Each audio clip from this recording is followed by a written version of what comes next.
live streaming. Nobody screw it up, okay? No promise. You're good to go. Thank you so much. All right, we'll go ahead and get started. There might be a couple more that filter in. Come on in. Hello.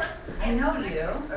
I know you was Howard last year. Yes. Nice to see you. Hello. Come on in. Come on in. Hold the seat. Just spot up here, right there. Promise I won't bite. I know, Twitter, right? Dangerous. Well, good morning, everyone. Hopefully we're all now awake that we went through the first session. It's a little later in the morning, but I'm Joanie Simon. I'm here with Restaurant Live Arizona, a local restaurant-focused radio show where I interview local chefs and personalities and bring the food world together here locally. What I want to do for the next 50 minutes is I want to find out, first of all, who you guys are. This is my first time at TechPHX, so I'm not entirely familiar with the makeup of who the attendees are and what you're looking to get out of my session. Of course, I've prepared all sorts of things, but just like hosting a podcast, you never know which direction it's going to go. You sort of have to follow the guests on your show. So just for a show of hands, who all currently has a podcast up and running? Okay, so a handful of you. How long have you had those podcasts going? I'm in my third week. Awesome, awesome. Just keep swimming. Very cool. Off and on for about a couple of years. Couple years, okay, very good. I think we're about 5 or 6 months at this point. 5 or 6 months, great. And Zach Garcia, I know this guy. I was on his podcast actually just yesterday. So. I started up in March, so this is all still very new to me. So you're going to get a very different perspective from me than you did from the folks who just spoke prior to this in our keynote session. But what was interesting is there are a lot of similarities, a lot of overlays. What I wanted to provide to you was sort of a framework of the checklist, if you will, of things that I sort of went through. This is very much a beginner's guide, and what I have to be honest with you too is that I'm the creative person in Restaurant Live Arizona. I have a business partner who's much more technically minded, who's not here today. I brought some notes from him, but if you're looking for the nitty-gritty technical from me, unfortunately you're not going to get that, so you might want to jump into another session. But I do actually have a resource over here of a friend who I do know is very familiar with the technical side of things, but just wanted to walk you through that. For those who have started, what have been some of the barriers to entry or frustrations or fear factors for you, or things you're hoping maybe you'll get out of this? Mine's a marketing tool for my business. I'm a social media consultant and speaker. I'm actually speaking tomorrow, but so that's what my podcast is for. But I come from an audio engineering background, so it made more sense to me than writing because I write technically. There's a much smaller filter between the brain and the mouth than there is the brain and the fingers. Exactly. So it allows me to be more conversational. So it was sort of a natural fit for me. Yes, so supplement to your business. Yeah. Okay, very good. And so any particular challenges you're running into that would be helpful to address? No, so far I'm just sort of going with it. Okay, very I'm cool. just like, we'll see. Yes. How about you? What's yours? I'm a librarian, so Okay. I have an off-and-on library podcast that I do. It's not as regular as I'd like it to be, but sometimes there's just not a lot to talk about. So Sure. yeah, it's just a hobby for me. Okay, it's a hobby, great. And for you, any Yeah, challenges? mine's a creative writing podcast that I do with a buddy of mine, and it's just kind of, I just want to get other perspectives and see if I can figure out any tips and tricks that can help spread stuff. Share the knowledge, share the love. And Zach, what have been the challenges for you getting into the podcast world? I think figuring out like a direction in which to go, and that will kind of help build an audience. Because, like you said, your mom is listening to it, Right. but who else wants to listen to little old me talk? Right. So Who am I? yeah, exactly. Excellent. And just kind of getting over that and over myself. Excellent. And for everybody else then who's here who doesn't have a podcast, is there anything you were hoping to get out of today? Any brave souls that want to pipe up? Yeah, so I wanted to start looking at it this year because I wear multiple hats too, and this allows me to be at home. But I wasn't sure, was it the thing of the past since Blog Talk Radio has been on so long. So I was looking to see, are people still doing podcasts and actively participating? And is Blog Talk Radio the way to go, or is it some other tool that I need to be Right. looking at? Oh, because the tools are infinite, Yes. right? Okay, good. Anybody else, something you were hoping to get out of this morning? Just help give me Yeah, I direction. mean, I've always played around with the idea of doing one, and I've wanted to, but really just, I mean, I haven't actually pulled the trigger yet, but really just kind of finding out, you know, just hearing from other people that went through that process, what are the challenges you start out with. Of course. You know, I have probably the same fear as everybody has starting out. We'll probably run out of things to talk to Right. eventually, you know what I mean? How We'll am I talk gonna about, fill an yeah. hour? Yeah, so just trying to soak it all in. Awesome, awesome. Anything else before I jump in? No? All right. Well, cool. Just a little bit about me. My day job sort of dovetails with the restaurant world. Feel free to, here, we've got some other chairs, you guys. Please, We've got some stuff right over here. Over here. Thank you. There we go. Perfect. So my day job for the last 3 years has been in the restaurant industry as a vendor. I sell restaurant point of sale systems. Again, that's a techie world, but I'm more of a salesperson, so I suppose that lends toward being a radio show host, right? But I got to know a lot of chefs in town, a lot of local restaurant personalities, and thought, you know, there's a lot of great content on the radio and Food Network and all of that other stuff, but there's nothing happening here that's hyper-local and telling the stories of these people. And so as we go through what I do, Restaurant Live really seeks to get to know, for example, Petite Maison is a restaurant that I really enjoy that's in Old Town Scottsdale. I love Petite Maison because I love Chef James Porter, and I want to share with you who is James Porter, what makes him tick, why does he like Scotch so much, why is he such a crazy person, why does he work these crazy hours, and be able to give back to an industry that I very much enjoy participating in, and bring other foodies into that world. So that's a lot of the mission that I take into it. What I think makes my podcast easy is that I'm interviewing people. So the amount of time that I'm talking, like you were saying, how do I fill an hour? Because it is a weekly hour show that I've committed to doing. It's a little easier to fill when you're actually interviewing somebody else, because especially if they're good at talking, which chefs typically are. So the podcast checklist. So what I started out with was an idea. And this idea actually came to me. Anybody familiar with Dave Pratt from KUPD's local radio personality? So he started an internet radio station called the Double Wide Network back about maybe a year ago. Anybody familiar with Double Wide? So I got to know Dave through a variety of people, and he said, well, you know a lot of restaurant personalities, a lot of chefs. I mean, food is a lifestyle thing. It's a growing area. Would you ever, do you know anybody who might be interested in doing a show related to restaurants? I said, well, I have no business being in broadcast, but why not? That sounds like fun. So we went ahead 3 weeks from the date we got the idea. It was our first show, which was the end of March. We did have technical difficulties. Of course, that first week didn't record, so we streamed live, and then the information wasn't there. So it was a great dry run. And as far as some advice to everybody, if you've never hosted a show, I mean, you sort of have to just rip off the Band-Aid and do it, right? It's a little bit scary, like I'm on a microphone and I'm self-conscious and all these people are here. But you just have to rip off that Band-Aid and do it, but it's great to have a dry run opportunity. I had 4 guests on that day, I think, and that was way too much. But it's part of the learning process. But again, you need to start with that idea.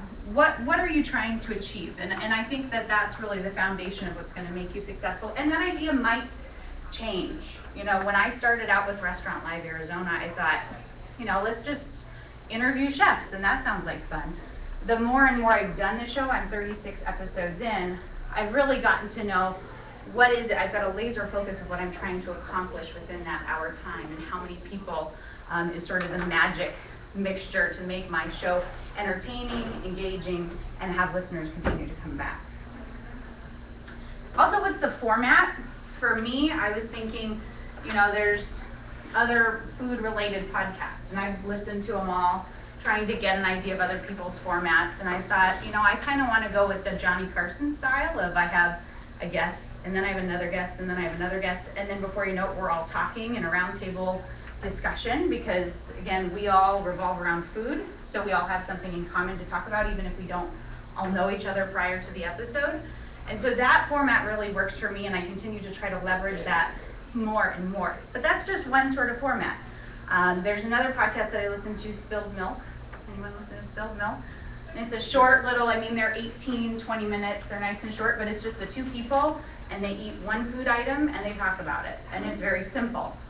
Mine's a little bit more elaborate. I've got commercials, and I've got breaks, and I've got, you know, all this other stuff going on. So really asking yourself, what is that format? What does that look like?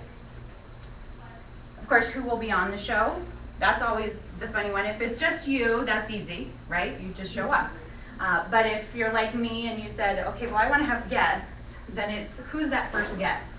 And that's a scary conversation to have. At least it was for me, saying, you know, somebody who's a professional chef, and again, like Zach said, you know, that issue of who am I? Like, I'm no big deal. Why, you know, why do they want to be on my show? But I said, hey, I really want to get this started. Here's the vision that I have. I'm excited about it. Would you mind being on my show? And he said, this chef said, well, sure, that sounds like fun. It's just down the street. Let's do it. So we went forward with that, and from there it sort of rolled out, and at this point my show's booked up through March. So it's a really great opportunity to, you know, expand that once you, especially if you're working in a niche environment and you've got one person who has a good time, they're going to tell their friends, and they're going to tell their friends. So it's a lot of how it builds.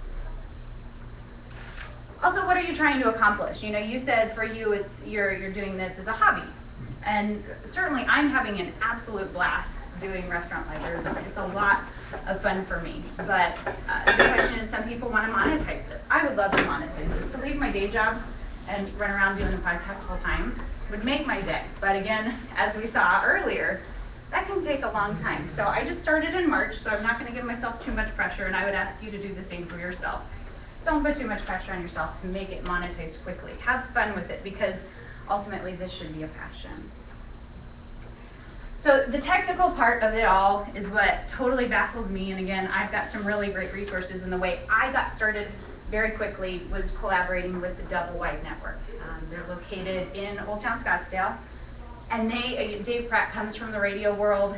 He's got the setup, he's got all the equipment.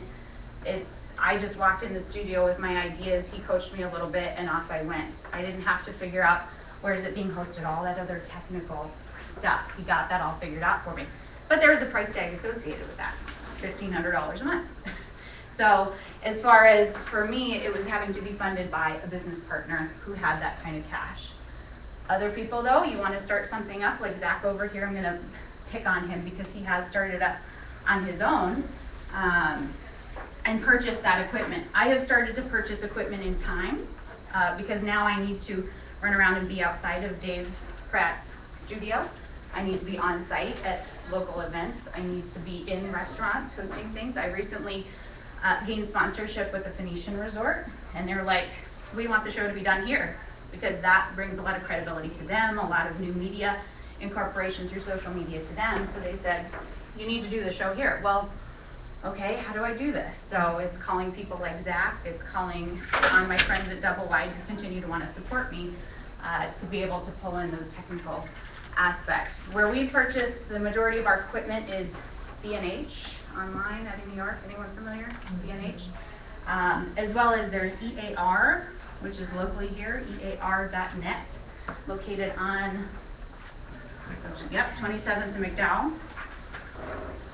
I would say as far as price tag, I mean, you can go crazy with this stuff, right? I mean, you can buy $500 mics, you can totally go nuts.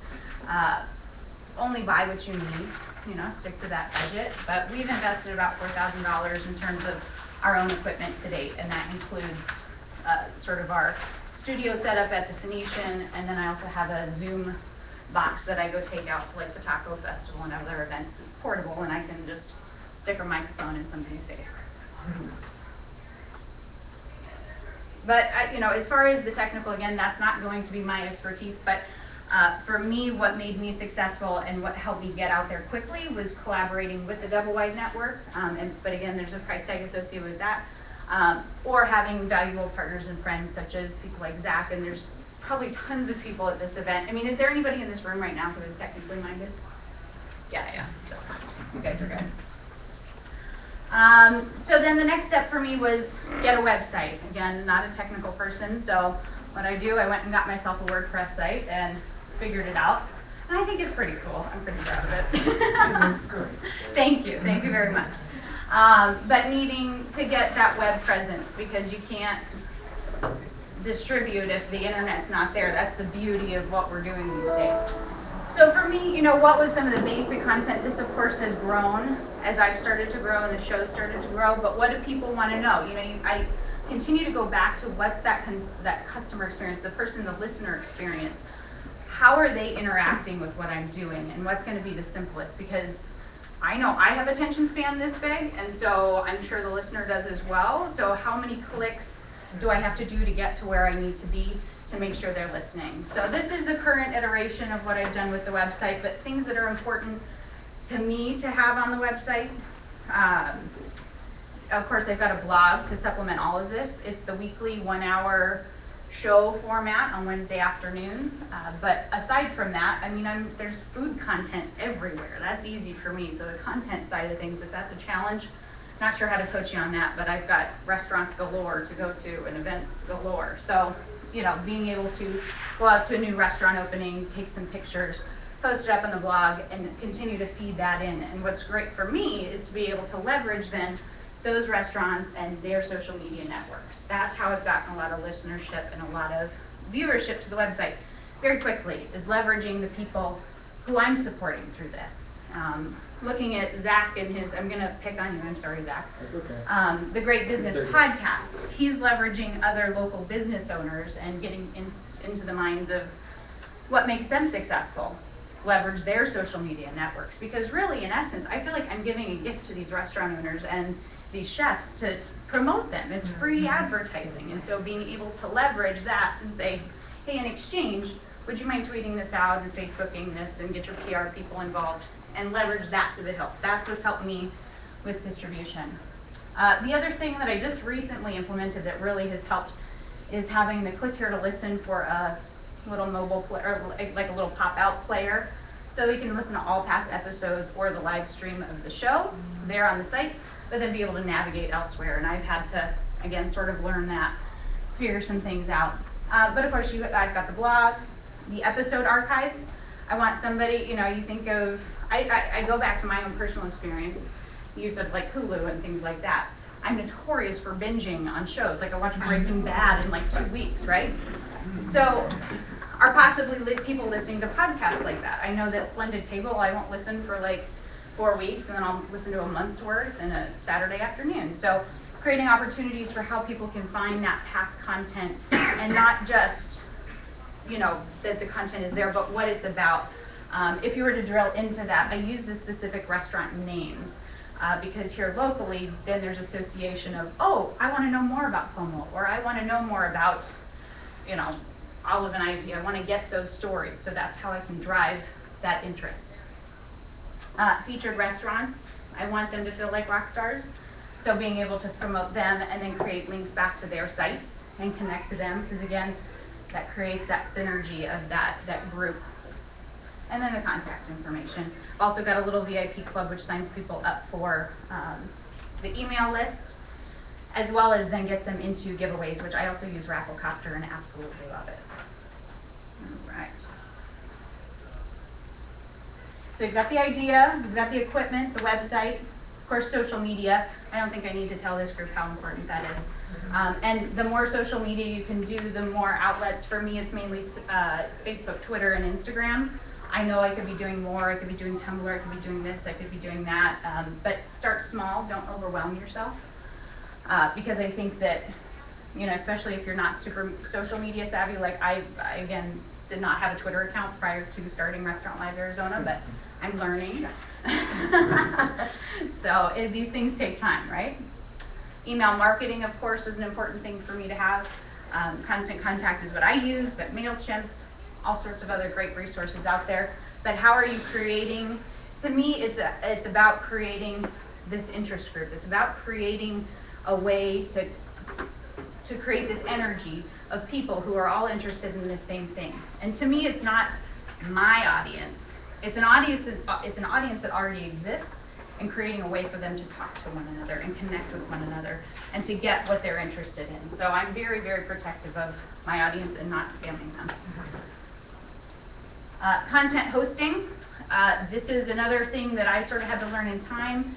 Got some great input from my friend Zach over here about using libsyn.com for hosting your content. Definitely go check that out. Pretty inexpensive to start, although it's like anything else.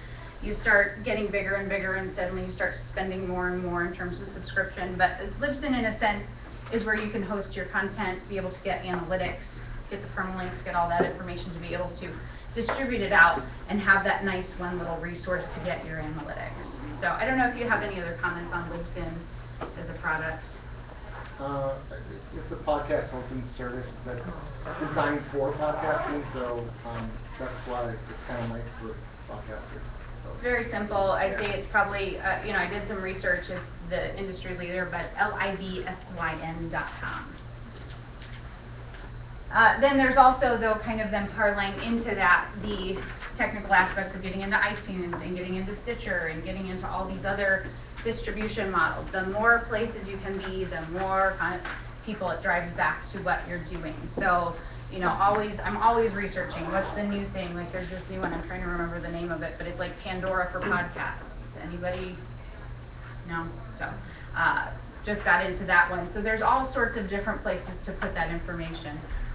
But that hosting location is very important. I didn't start with that and suddenly was like, I'm gonna totally crash my GoDaddy site. This is not gonna work. So probably one of the very complicated things is the music and the sound component. And I don't know if anybody's really figured this out. If anybody has, please let me know. Part of what I pay to the Double Wide every month covers the licensing of popular music. So when you listen to my podcast, there is the use of popular and current music since 1923. I think anything before 1923 you're allowed to use unlimitedly. But for me, that makes it easier, and I like the use of popular music. A lot of podcasts may not utilize that because it's expensive, it's complicated, there's ASCAP, there's all these other entities that you sort of have to figure out. So either you need to pay somebody else to do it, in my opinion, to get the licensing to the rights to the music, or just use individual music that's created. There's all sorts of free copyrighted content. I don't know if there's any popular websites out there anybody's been using to get that music. Incomtech, got a nod up here. Kevin McLeod. Yeah.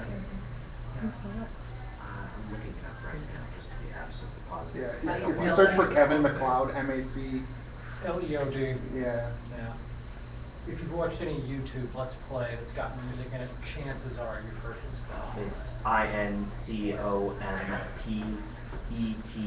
INCOMPETECH. It's all, royalty-free stuff, and it's really cool because you can actually search by like what's the tone that you want, and it sounds kind of like this kind of thing. So it's a pretty groovy website. You can download the stuff for free. So Awesome. I use it a lot. I use the stuff in GarageBand. I don't know if you've got a Mac and you've got GarageBand.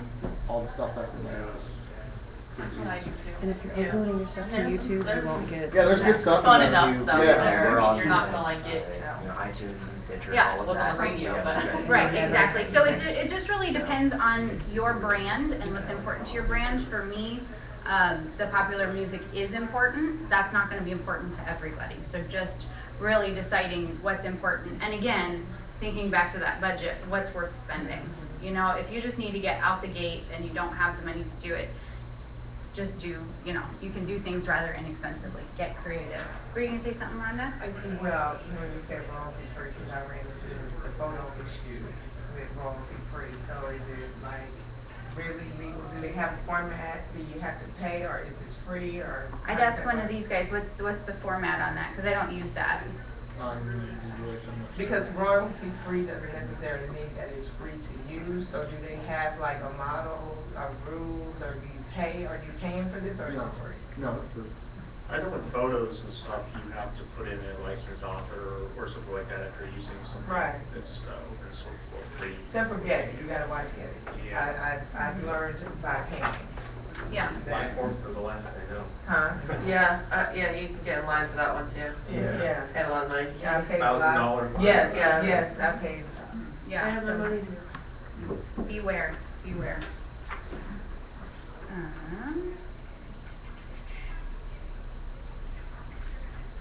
Through all of this, if again you're like me and you're not techie, you're the creative person who's got this wild idea, really possibly considering hiring a consultant. There's a lot of people out there doing that, probably people in this room who are starting to do that professionally and turning that into a business, is how to turn this into a podcast, how to, podcasts for dummies in a sense of, I need that help. So consider looking for resources. TechPHX is a great place to find that. Again, Zach and his partner have started up some great things, but you can go all the way up to just outsourcing it all, just like I did with Double Wide. I'm starting to move away from that now and wanting to create my own brand separate of that, but still leveraging that relationship, because to me, Dave Pratt gets a lot of hits, and a lot of those hits end up on my website, and so to totally burn that bridge, I certainly don't want to do. But I also want to start to get, be able to expand in ways that I want to go to. I don't want to be, again, confined to the studio. I want to be able to go out on site. I want to create content all day long. I don't want just my 1 hour spot on Wednesday afternoons. I want little 5-minute interviews at special events. I want little sound bites, things like that I can start to create outside of that. So then the fun part is the talent. Anybody scared about hosting a podcast? I was like, oh my God, what am I gonna do? What am I gonna talk about? What am I gonna say? I got myself involved in Toastmasters, which has really, really helped. Just in terms of, I listened to the very first episode that was finally recorded. That first one wasn't recorded because of technical issues, but the second episode, and I said the word fantastic 30 times. Talk about humbling, right? And hosting a podcast, I would say, is probably one of the, aside from having children, one of the most humbling things that you can ever go through, because you really start to hear, what are those crutch words? What are those things that you're stuck on? I was on Zach's show yesterday, and I listened to the replay, not because I was interested in hearing what it sounded like, but also because I'm like, oh gosh, I still haven't kicked that habit, So really having a discipline. It's okay. We all listen to ourselves. Let's get over it. But having that discipline to listen to yourself critically, as well as have some trusted advisors, people who can also help you listen to it critically and give you feedback. I've got several friends who I trust, who are not going to crush the little sacred butterfly that's inside of me and make me feel horrible, but be able to say, hey, you need to work on this, or here's a better way to phrase these kind of questions. For me, again, I'm doing an interview format, so how to ask questions, that's something I've had to learn and ask other people, what's the best way to do it, and just listening to a lot of other content. I listen to more podcasts than I did, of course, when I started, because now I listen to how do they phrase questions, how do they lead into stuff, how do they make it smooth, how do you leverage getting the most out of your guest. And a lot of that is just pure practice and screwing up. I screw up every single week. Some weeks are better than others, and they get better as we go on. But you just sort of have to, again, rip that Band-Aid off and do it and be scared out of your mind. So Toastmasters has really helped me. Practice episodes, I've started to branch out into doing little mini episodes throughout the week focused on a particular restaurant or event. And a lot of that I'll do lead-ins and lead-outs, and I have to create that content, and I'm sitting there by myself in my office with a microphone, and that's also super awkward for me because, again, I'm used to having that energy of another guest, and so recording that over and over and over again until I get it really right, and then you start to get comfortable, and the more you do that, suddenly the better you feel. And then as far as organizing the content, how are you going to go about this? For me, I have sort of this lineup that I have started to fill up, because as I started to roll this show out, my very first guest, James Porter, had a great time, and then he started to tell his friends, and he's like, oh, well, we want to come on the show, and we want to come on the show. So using Google Docs or whatever format, this is, of course, something very simple, but being able to keep track of those people moving forward and what you're doing, just to know who your guests are going to be. As far as my format, 2 weeks out, I send them sort of a rough outline of here's what to expect on the show, because you tell somebody, hey, come on my show, and they're like, okay, well, now what do I have to plan for? And they come with this script, and then it just sounds horrible. For me, I want it to be authentic. I want it to be off the cuff. It's audio, so you don't have the issue of video, where you have to really kind of be a lot more with it. So I really kind of prep them and say, don't prepare anything and just be yourself, and let me know if there's anything you want to make sure we talk about. But I'm the host and I'm in the driver's seat, so you just show up and follow. And so being able to provide them that information, as well as all the links to the show, how to promote the show, really involving them in making sure that this is a successful episode. As far as the content of the show, when I first started, my first episodes, I scripted the whole thing out. Like word for word, and I'm reading, and here's what's gonna happen here, and it was all completely spelled out. In time, I got some advice. Stop reading, Joanie. It doesn't sound authentic. It doesn't sound real. Be yourself. And so again, had to take that step forward, be a big girl and say, okay, I can do this. And so now we've gotten to a much more bare bones process. I try to keep it at one page. To me, that's my discipline right now.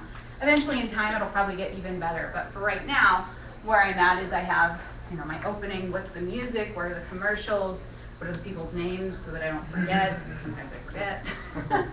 What are some of the things that I'm going to talk about, but not scripting it out. And it sounds a lot more authentic and real.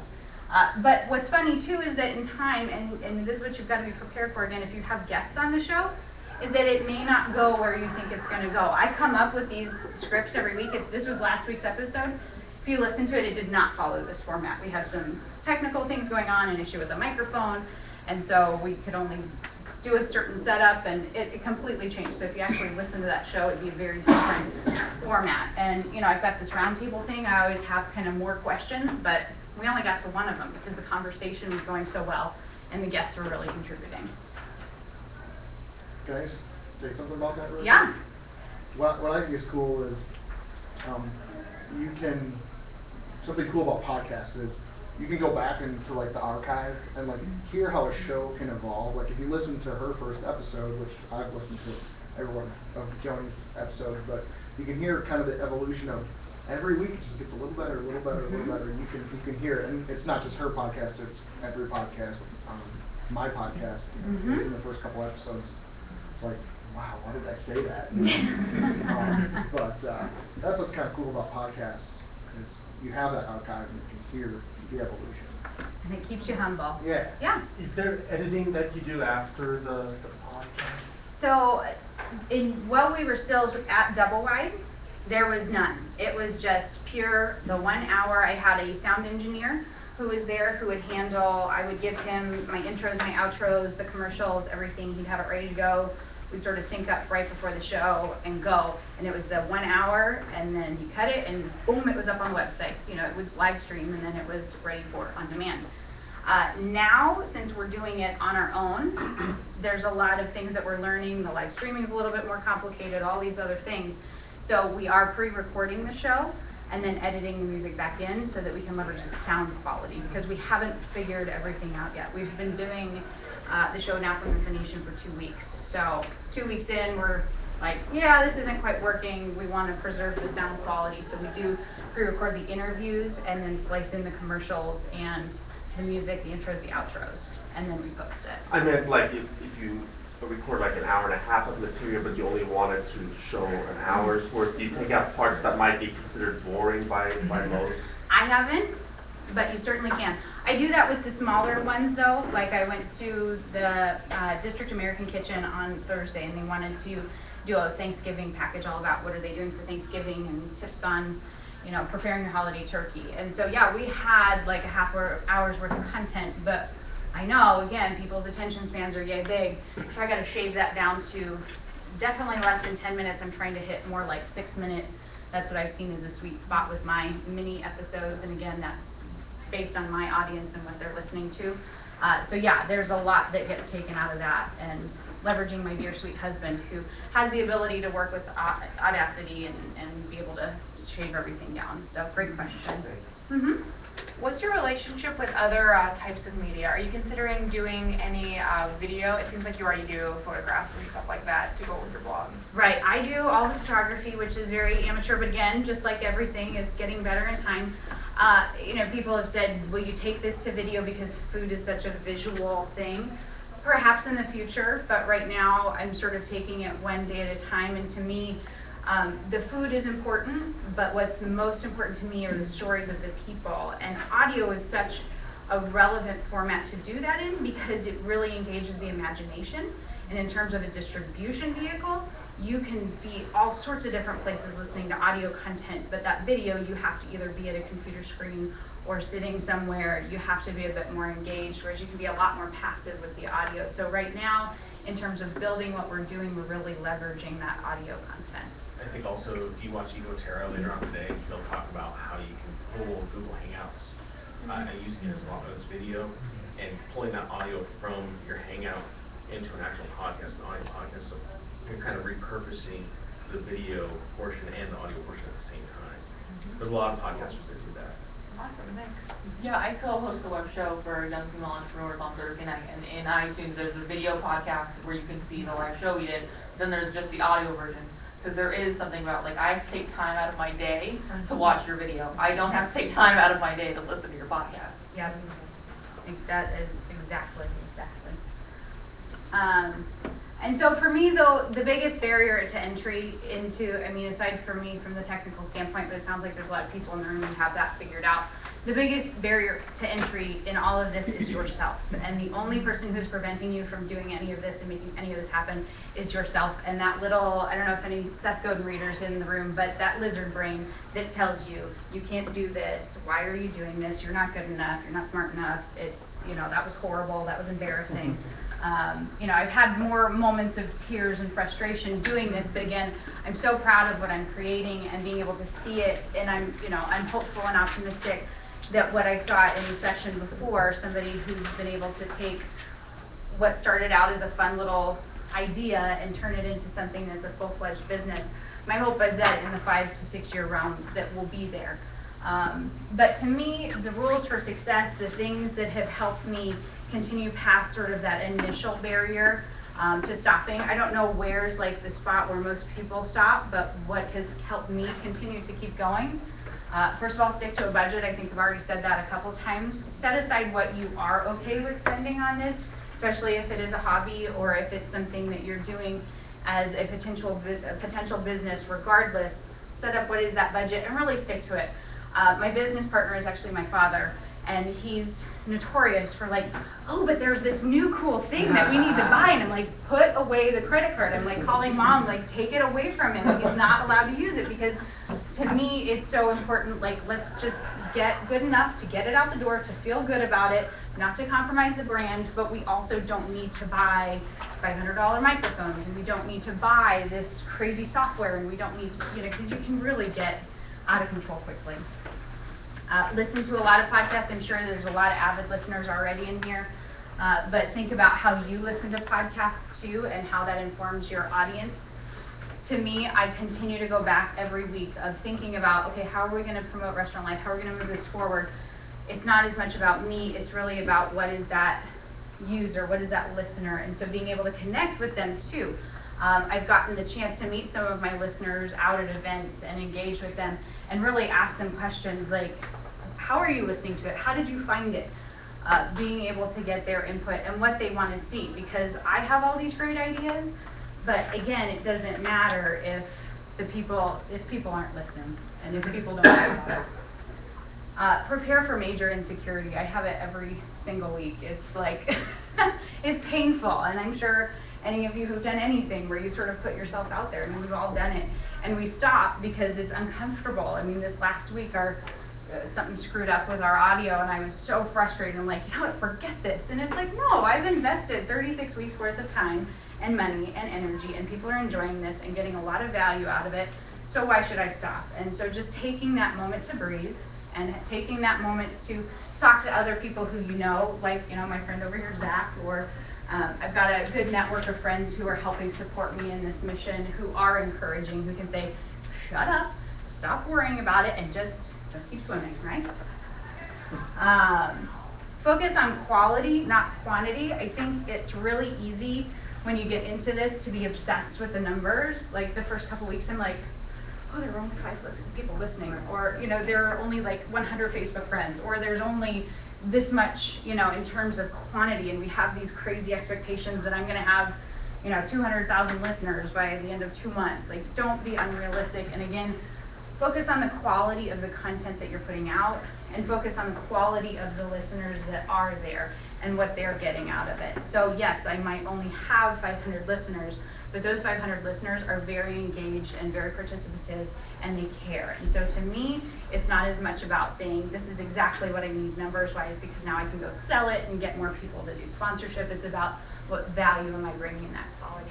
Were you raising your hand? Yeah, where you stick to budget, so what have you done to promote the podcast? Like, have you put advertising dollars there to promote it, or is this word of mouth? It's all word of mouth and social media to date. I would love to get some professional PR, but I have said that I will not hire anybody and I will not do any of that until I've gotten certain thresholds of sponsorship. So, and part of that, which if you listen to Zach's show yesterday, is all about hustling. You just gotta get out there and do it. So there's certain limitations that I put on myself as far as that. So yeah, it's all been grassroots to this point. One thing I add from Gene Moore's podcast is that he said one way to get the word out about being, your podcast is being on other podcasts, because you're still networking at that point. And so if you get on a Gene Moore's podcast and he talks about it for 30 minutes, people are going to want to know what you're doing. So then you're just drafting behind what he's already doing. So. That's why I had Joanie on my podcast yesterday. She's not going to care that I say this, but like, I know Joanie's got a following, and my podcast is kind of new. There's, 6 or 8 episodes. We've been going that a couple months, but she has kind of a following, and I know she's going to tweet, and I know she's going to, tell people about my show, and so it helps me in my show. So. Totally, yeah. Anyone wants to be on my show, by the way. That's a great way, and for me too, the session before us, they said they had created that relationship with that major retailer or magazine very early on for free, and so for me, doing things exactly like that as well. Devoured is a local food event where the end-all be-all of all foodies go to every year. And so approaching them and saying, hey, I've got this new media resource. And people don't know, a lot of people don't know new media, and so you leverage that. I mean, they're used to these inflated numbers from radio and TV and print. And so being able to say, there's something that you're not aware of, and it's this massive new movement. And if you heard of the internet, being able to leverage what they don't know to then get in the door to say, hey, can I just come cover your event like they did? So I'll be at Devoured, and I said, I will make this look like it's the Emmys, let's just go crazy with this and whatever you want. And so it's a lot of my time, but again, I'm very excited to do it, and for me, this is what I love to do, being involved in food, so it's all part of that lifestyle, yeah. With the schedule, I know you get ready to get on that. So how do you decide? That's my big thing. What day works? Do you do a Tuesday? Do you do this? I picked Wednesday afternoons at 3 because I knew chefs live on a late night schedule and sometimes have wild lifestyles, and so they will not be drinking by 3 o'clock in the afternoon typically, and they will be awake. And so for me, that was what decided that time. But what I would say, and the best advice I was given, is commit to a schedule. If you really want to make this take off, force yourself to get in the habit of doing it every week. Whether you want to or not, do it every, whatever that interval is, once a month, once a day, whatever it is. Commit to that interval and don't let yourself down. So that and go with your gut. You're going to get a lot of input. Yeah. Just 2 quick things. One, you mentioned having that crutch. I just would like to share, if you have that challenge, using a rubber band, and every time you use that word in the real world, just snap it, and it will help you to quit that. And how many, if I could ask, how many people in here have a podcast? Because I would like to connect with all of you. Yeah. So, and the last thing is, you're going to get a lot of advice when you start up a podcast. Everybody's going to be an expert, right? And say, oh, you need to do it this way, or oh, you need to do it this way. Really go with your gut. There's a reason that it's there. Great information, great input is helpful, and don't block it all out, but also don't feel like you have to jump at every single little piece of input you get. So with that, any other questions, thoughts, observations? I know we're out of time. I told you one day your show was too early one time. I know you did, and it was really good input, because then I really thought, well, yeah, who's my male audience? Because I'm a female, so that's my perspective. So now, did I totally take the girly factor out of it? No, but I have modified. The only thing I can add is the YFM or WeFM, what's in it for me, or what's in it for them. Why should they come to some incentive, whether it's comedy or giveaways or something like that, sort of around that. So. Yeah, no, definitely. I leverage giveaways a lot. The restaurants that are on the show, if I can get restaurant script from them and gift certificates, I will take it. And not so that I can go lead out, but so I can raffle that off. Right, anything else? I know you've got another session to get to, so thank you guys so much for coming. Did you say you do a show? I would actually do a show in Scottsdale. Okay. See you. Business card for my I have one for a website that I write. It's not really podcasts, but yes. Mine's called No Limits. Basically, it's talking about the taboo topics and things you're not supposed to: sex, politics, religion. Okay. Yeah, mine's we started a buddy of mine who both write prolifically. The idea was to make sure that we were writing all of the time. And so basically, it's we do 1 week we'll do a podcast where we just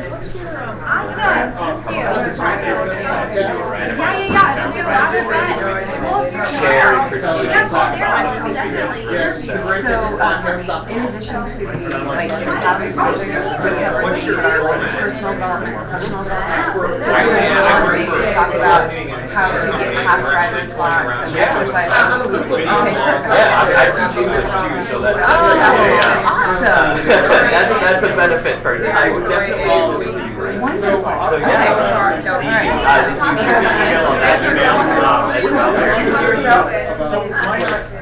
Are you talking to business owners themselves? Okay. One of the guys that I work with Monday, they were partners at Synergy. He does a lot of research for seeds. I don't know if you're looking to add we made him, he's got a lot of ideas around here. The website, maybe one of the things we're doing is they've been getting him together with local business people. Like that. Just every once a month and kind of talking about it. Very It's kind of right up your alley. So if your episodes are online to listen to, can I go on and give an example? You said you got 6 or 8. Sure. It's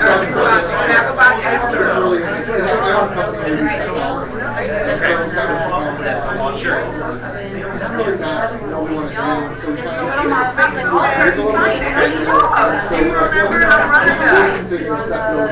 Yeah.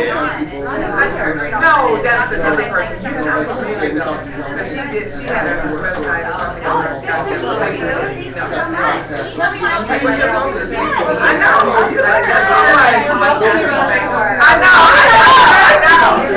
So what's your phone? No, we did. Can I get your email and stuff on the website? It's on your card as well. For sure, man. I definitely want to follow up. So I'm starting this year I said it because I said it back in March that I wanted to do it. And then I started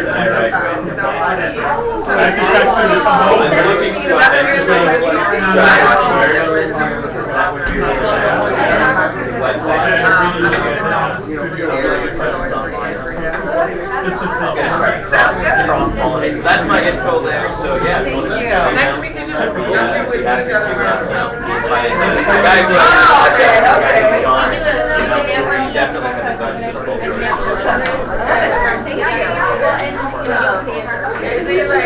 Specific art, I mean, it's not for any.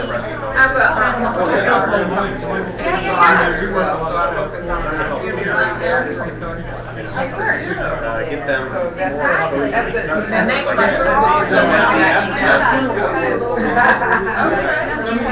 So I'm getting ready to start. I've been, I've had my business since 2006. I started this blog when I was and so now because I do some other things. I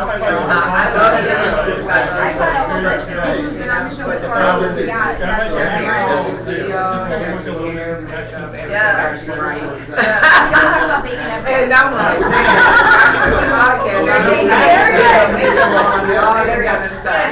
So that's why I want to transition to Yeah, so I still do some video, but I want to do podcasts because I can crank out more. Yeah, And all right, it still works out, right? So that's awesome. Well, that's good. That's really good. It's nice to meet both of you. Yeah, I started on WordPress. That's why, There we go. Okay. But I mean, yeah, so basically, I'm using the plugin, so it runs my website as well, so. What content do you have on your site? Oh, I focus this out, I don't know, it's about having a lifestyle and transition to What do you guys cover? and so I bring content based on, but with a focus on. Awesome. Then you go on to personal development. That's what we got. So I work full time. that's awesome. I'm moonlight. Which has nothing to do about me. But I'm kind of in the same boat as you. Kind of don't like video really takes. It takes a lot to do video. So that's when you want to try to look cute too. You know, right. Absolutely. If you just want to go and do it, you're fine. Absolutely. So are you in with any other groups that are sort of like in the food world here, or do you I know you work full time, so do we work Right. full time is really tough. Exactly. So because I am such a niche, I have my. I'm just gonna grab my this and get it out of your way. Oh, is this somebody? Oh, that's the. But I'm the one that's like beyond the greatest video about help for me, and most people aren't about help. So that's why I tend to, I just go out and but I'm not like, because it's so different. Because everything I do is not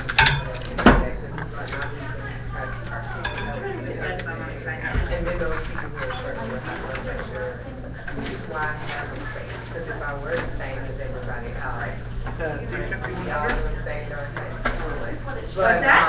But we started. D3000. Okay, then I do. This stuff like It does the job. It does. Do you have an icon? I do. I have a D5100. Awesome. You love it? Oh yeah.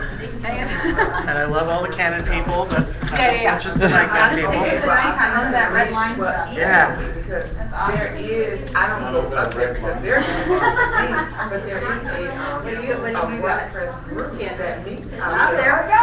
Yeah, and it's huge. And that was the reason why I call it And Meetup.com is still relevant. A lot of people just don't use it. And so I get that they have stuff. Sorry, I'm trying to make sure we get the live the broadcasting and recording the video. Okay. So some of it I'm going to be doing up front, some of it I'm going to do back. Well, it's just going to record straight up. Okay. So if you're doing that, I just want to make sure that it's going to do. I don't think. I thought I got it from Joanie's, but maybe not. I'm gonna find those. Someone else had said this. So and I can send it to you and then you One second here. because there's so gameplay also hosts the WordPress conference. In January. Yeah, did you go?